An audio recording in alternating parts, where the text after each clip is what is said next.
Okay, so this water reservoir is the main problem. And it is really difficult to get to. It's really difficult to remove. And it's really difficult to get back on. The most dangerous part of this is this metal piece that goes around the entire of the ice maker. It basically holds the front panel on. Don't try to remove this. Just trust me, don't do that. But this is incredibly sharp. I don't know if you can see that it's almost like a razor. It's so thin. And in order to get this off, this is actually wedged up underneath this thing. So you can slice your hand open really easily on this. I've done it. So please, please, please, if you go in here, just wear gloves or something like that, because getting it off, you can just open up veins, okay, constantly. So I didn't even put this back on correctly the last time I took it off because it's such a pain to get back on. As you can see, it has to slide out from under, and you can see that it's starting to chew off the plastic. That's how sharp it is.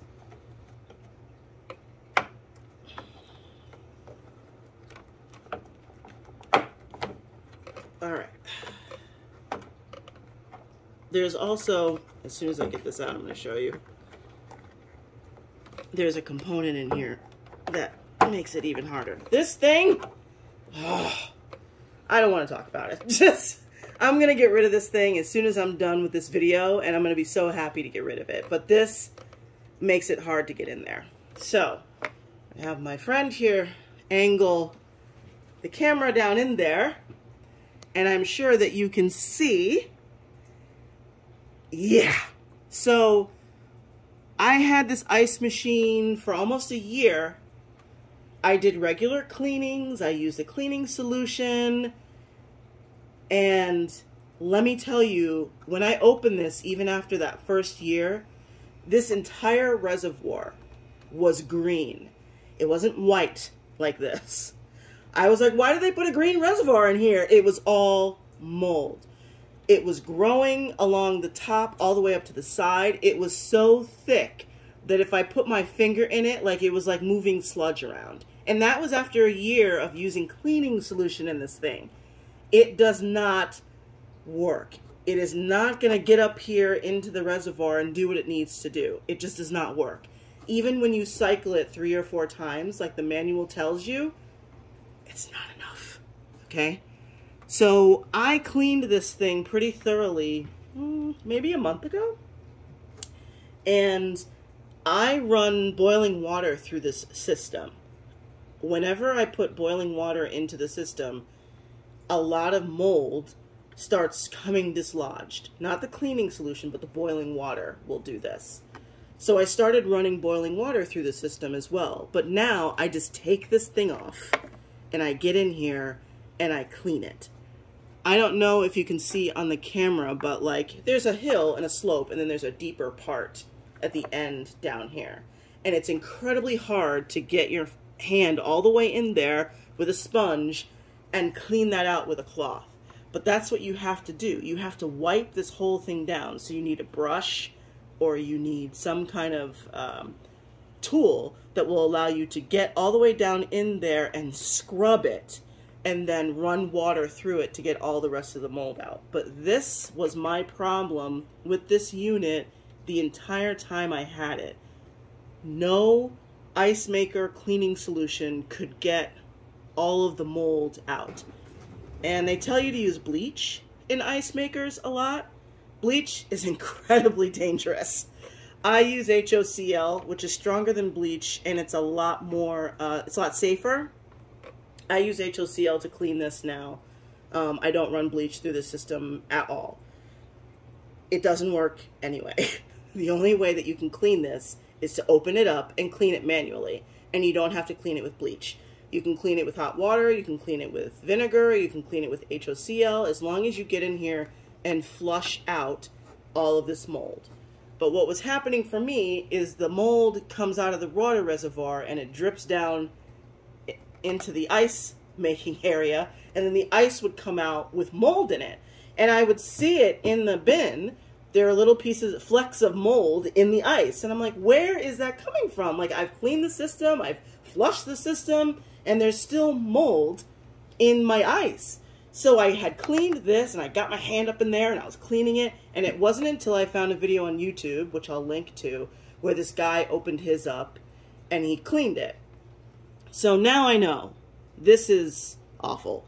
This is also, this whole reservoir is right above the heating area. So hot air comes out of this fan right here, and it just keeps this thing at this jungle temperature, which is perfect for mold to just grow and grow and grow. Why they put this right on top of the heater, I don't know. I'm not an engineer.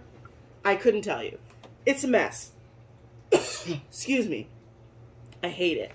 This thing also, a year ago, was covered in mold. There's still some degradation in here. I think this thing is starting to wear away. I don't know. I think this is the water level sensor that helps tell you when the water is low or something like that. It's just awful. I just can't tell you how much this one area of this machine has made it a pain in the ass to have. I wanted an ice machine so badly, and I wanted especially that cool, you know, the crunchy Sonic ice that everybody loves, not the big barrels or whatever that a lot of the other ice makers make. I wanted this machine for a long time, and it was too expensive, and I had to wait and wait and wait and wait. The first one I got was defective. I had to send it back, and then they sent me a new one, and it was just a trial, and when I finally got it, I was so happy, and it only took like a month before I started having problems with mold. So let me show you the other mold area I had. Let me see if I can, let me take this over here. Let's move this way. It's easier to see on white. Let me dump this. I don't know if the camera will pick this up, but in the back here, you can see on the white countertop the mold, the brown staining on the back and on the bottom of the thing. This happens, I notice, when the ice melts and you leave the ice in the bin for me, it happens within maybe a day or two.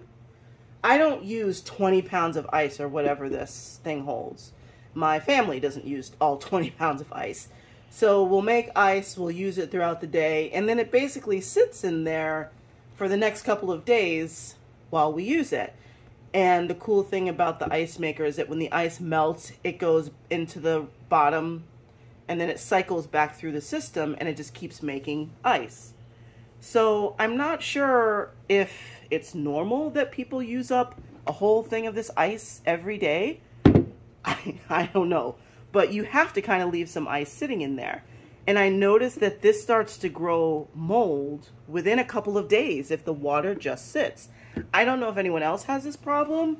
I thought it was because where I had the ice maker, it was too warm. I've moved it to 3 different locations in my apartment.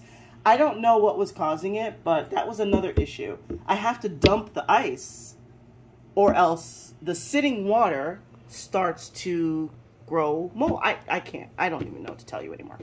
Okay, so now that I'm getting rid of this thing, and I'm so happy that I'm getting rid of this monstrosity, I don't remember if there's a significant price difference between the Gen 2 and the Gen 1. If you have an option to buy the Gen 2, I would recommend you buy the Gen 2 only because I would imagine it's better made and it makes more logical sense how it's made. I don't know until I open it. But this is a problem. And this horrible reservoir, let's take one more look inside there, shall we? It is awful. So if you have one of these and you've never opened the top and looked inside, I beg you to do that. I think you'll be shocked and horrified at what you see. And it may be a pain for you to undo all this and get all this stuff off, and it may look dangerous and scary. Trust me, it's really not. Just take your time, Be careful not to cut yourself on this thing right here. But you need to do this. If you've never done it, please do it, because you could be ingesting and drinking horrible amounts of mold. That's not just green, but black as well. And that is super, super dangerous for you. So we're going to get to the Gen 2 in a minute. I got to get a screwdriver and we'll be back.